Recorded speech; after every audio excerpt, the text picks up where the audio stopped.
One moment of chaos, 12 crumpled cars, and a championship picture that just got flipped on its head.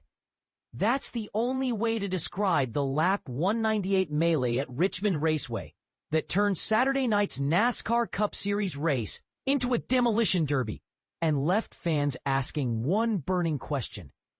Did Kyle Busch just lose his mind, or is he getting unfairly roasted for a simple racing mistake? But here's where it gets controversial. The incident started innocently enough.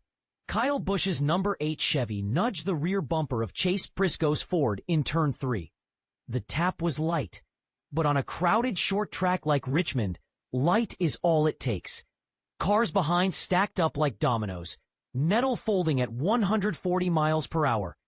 Chase Elliott, who had threaded the needle through the initial accordion, thought he was home free, until Busch's car snapped back down the track and swiped Elliott's left rear quarter panel. Elliott rocketed nose first into the outside wall, his night and his streak of 2023 finishes over in a heartbeat. And this is the part most people miss. From the grandstands and the TV replays, it looked like Busch executed a perfect hook maneuver, the kind you'd expect in a video game, not real life. Social media lit up with accusations of intentional wrecking, even cries of rage quit. Freddie Kraft, spotter for Bubba Wallace and co-host of the popular Door Bumper Clear podcast, didn't sugarcoat it. Kyle Busch's give a darn meter flatlined for a second there.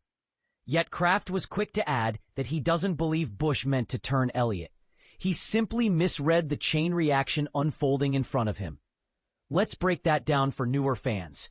When cars check up suddenly, the trailing driver has maybe 0.2 of a second to decide. Lift, swerve, or brace for impact. Busch lifted too late, got into Briscoe, and then, still trying to gather his wounded race car, drifted down the banking. Elliott, hugging the yellow line to avoid the spinning machines above him, was invisible in Busch's mirror at exactly the wrong moment. 1 inch to the left, and both drivers drive away. 1 inch to the right, and we're talking about a different hero and villain. Optics versus intent. The eternal NASCAR debate. Bob Pockrass of Fox Sports framed it perfectly. It looked like Kyle simply didn't register that Chase was underneath him. The 9 had nowhere to go, and Kyle's car somehow escaped with only scuffs. That last detail is almost unbelievable. While 12 cars lived to the haulers with crumpled noses and shredded tires, Busch's Chevy looked like it had merely brushed a garage door. He soldiered home to a 16th place finish. Elliott recorded his first DNF of the season. Elliott himself took the high road in post-race interviews, though you could hear the frustration bubbling under his calm drawl. "I thought we were done wrecking," he said. "I was just trying to squeak through on the bottom. Kyle probably never knew I was there. It stings because we had a top 5 car all night." Translation: we didn't just lose points. We lost a car that could have won. The ripple effect nobody's talking about. Let's zoom out. Richmond is a playoff cutoff race in all but name. Every position in the standings is currency come September.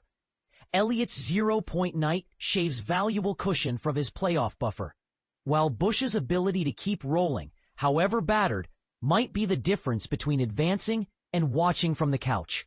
One driver's oops is another driver's existential crisis. Controversy alert. Was it really just an accident? Some veteran crew chiefs will tell you that short-track racing is a contact sport, and these things happen. Others whisper that Busch has a history of racecraft that toes the line between hard-nosed and dirty. Remember Martinsville 2017? Or his infamous dust-up with Logano at Las Vegas? The pattern, critics say, is there if you squint hard enough.